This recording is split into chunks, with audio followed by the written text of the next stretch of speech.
Hi, Happy New Year 2021. This is Vijay Bhambwani talking about the markets next week. Do you want to know which days of the week you need to be extra cautious in your trades? Do you want to know how to navigate through the volatility in the markets in the coming week? And do you want to know which stocks will suit high beta and low beta traders for the coming week? Yes, in this video, that's what we are going to cover and then a lot more. Let's dive right in. Coming up on your screen is the market roundup, and as you can see that the trading week of the year, calendar year 2020 ended on a bullish note. Both indices closed with gains and the bank Nifty outperformed the Nifty for a change.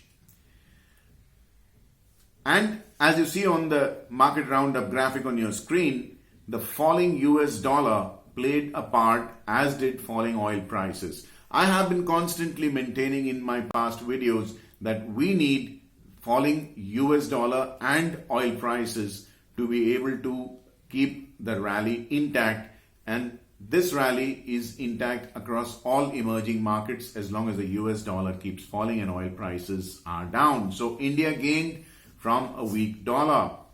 Bullion also rose because of a weak dollar, as did basically industrial metals, and the bond yields fell from 5.96% to 5.90%.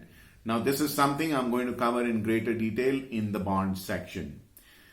As you can see on the MWPL, or the market wide position limit chart on your screen, it shows a decline to 18.15%. Now this decline is routine because there was an expiry on Thursday of the December series, and when the January series kicked off, there was naturally some unwinding, which is part of the expiry process. But from December onwards, I have seen that the peak market wide position limits have definitely fallen as compared to the last 6 months average. Now the volumes chart coming up on your screen shows that there's been a steep decline in traded turnover both in index as well as individual stock futures across all expiries. This is routine at this time of the year because the FIIs are on leave and traded turnover does tend to take a hit. Coming up on your screen is the basis chart, which shows that the index futures, both the Nifty 50 and the Bank Nifty, saw the premium rising over the spot. It's because the January futures have a complete month for the trader to play around with, and therefore the premium or the basis has expanded. Now with more time to expiry, traders get a longer trading time and therefore are willing to pay a premium. Now let's dive right into the 10-year benchmark bond yield. As you can see on your chart, the yields fell to 5.9%, and that obviously means that bond prices have risen. Now that helped investment portfolios of banks, because banks are the biggest holders and investors in bonds, and which in turn pushed up the share prices of most banks and the bank Nifty itself. I've been pointing out this aspect repeatedly in my past videos, the correlation between bond yields and banking sector, and then by default the bank Nifty. Unfortunately, sadly, this is not something that the broader market tends to give much attention to, but this is something that we take into account on a day in and day out basis. We'll keep revisiting this aspect regularly in my future videos. Let's now go to the US dollar index, the DXY. Now, I've been saying that emerging markets, including India, will continue to gain as long as the US dollar remains weak. And last week, the US dollar index, the DXY, fell through a psychological round number of 90 and closed below it. As you can see on your screen, the DXY rose on 2 out of 4 days, and it fell 0.39% on a week-on-week basis, and the index by its fall impacted bullion and energy prices, gold, silver, and crude oil and natural gas. We need to watch this index carefully. If at all we need any kind of a sense of direction as to where the Indian markets are heading. We ideally want a falling US dollar for emerging markets, including India, to continue to rally up ahead. Last week, I advocated the estimated range between 91.50 and 89.05, which held perfectly. In the coming week, I would expect this range to more or less remain intact and the levels to be somewhat the same. Let's now go to the Bank Nifty, which is fairly liquid itself, although the volatility is a tad higher than the Nifty 50. As you can see on your screen right now, it rose on 2 out of 5 trading sessions and gained 2.71% on a week-on-week basis. And the last 3 days, as you would observe from this chart, witnessed profit sales. In the run-up to expiry, this was to be expected, but as long as the index remained above the 25-period moving average, which is denoted as a straight line here on the chart, and the large red candle, which is marked by arrows here, this was a big move down made on 21st of December 2020, and I had advocated in my recent videos that the market needs to stay above this threshold. As long as the price remains above this red candle top and its 25-period exponential moving average, the bulls still have control over the market and they have a chance of pushing it higher. Only once these two levels are violated should you start to assume that a corrective decline has begun. In the week before last, this index was at number 3 on the most volatile list. But in the week gone by, it jumped right up to the top at number 1. Now, a heavyweight index like the Bank Nifty being the most volatile counter, number 1 counter on the most volatile list, tells you that traders are going to find it challenging to keep up with the high statistical beta or the volatility as per our statistical trading model, the Barracuda.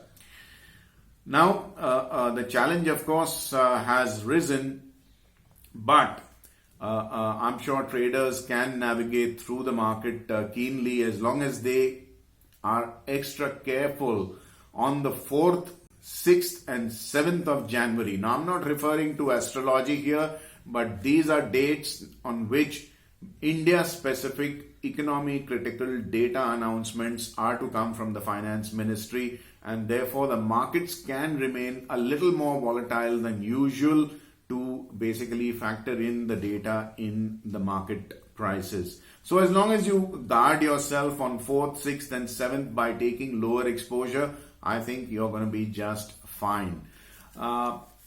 On my social media pages, I update an economic data schedule every weekend. As a matter of fact, you should connect with me on social media because I put out a lot of stuff post market closing late in the evening, which will help you navigate the market better on a day-on-day basis.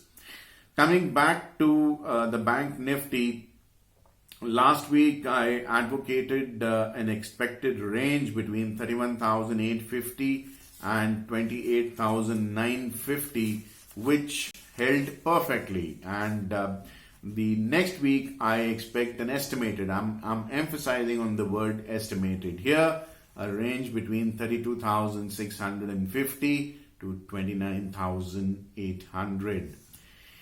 We now go to the most liquid counter on the NSE, the Nifty futures.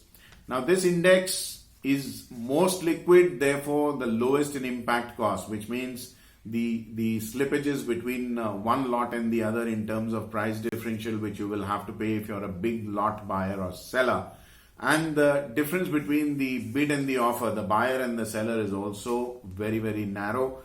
And therefore, this tends to be a fairly accurate and low-cost trading instrument for the systems trader. Now, this index rose 1.96% on a week-on-week basis, but it underperformed the Bank Nifty. And this index rose on 4 out of 5 trading sessions. As you can see on the graphic, the rallies have been small but consistent as compared to the Bank Nifty. The Bank Nifty saw declines on the last 3 trading sessions, whereas the Nifty saw a decline only on the second last day of the week, but has been more consistent even though the rallies have been small in rupee terms. The price remained above the 13,778 levels in spot, which is the large red candle which was made on 21st of December 2020. And the Nifty remains above its 25-period exponential moving average, which is marked as a line. As long as the index remains above these 2 thresholds, I think the bulls still retain control over the markets. And the week before last, this index was number 9 on the most volatile list.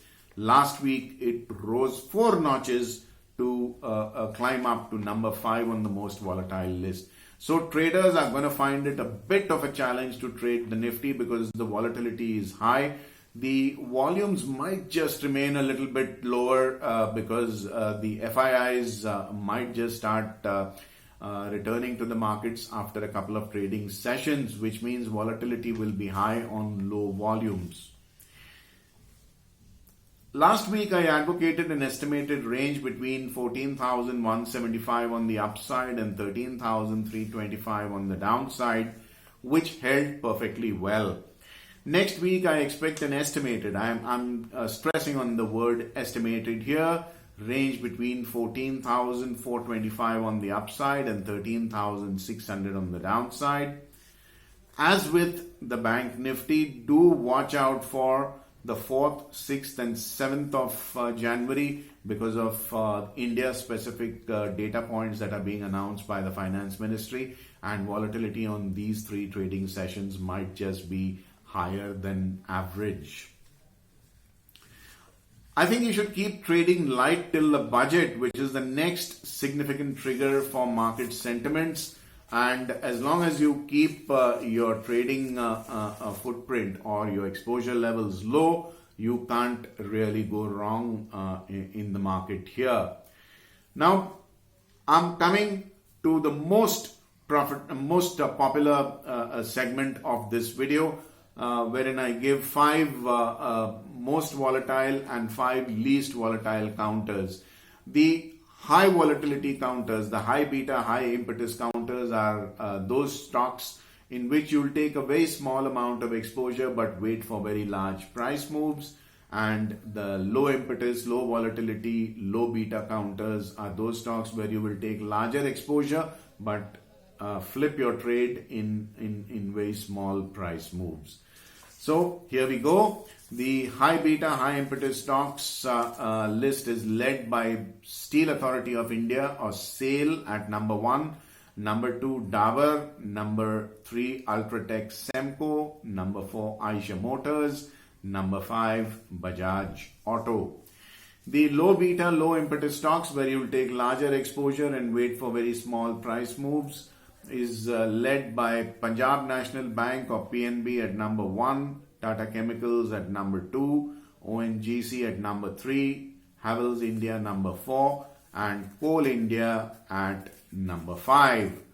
Friends, this brings me to the end of the video, and coming up on your screen now are my contact coordinates, my social media addresses, wherein I would appreciate it if you'd keep in touch with me via social media, wherein I update a lot of data, statistical data, in very simple terms for the layman post-market late in the evening, which will help you understand the markets better, and we can have conversations going, exchange ideas, and basically discuss markets. So I come to the end of the video. I bid goodbye to you, not before reminding you to click like on this video if you agree with what you saw. And in the comment section, do let me know what you think of this video and what you'd want me to record next. Feel free to refer this video to your family and friends if you liked what you saw. And have a very, very profitable week ahead. Vijay Bhambwani signing off for now. Thank you for watching my video. Take care. Bye-bye.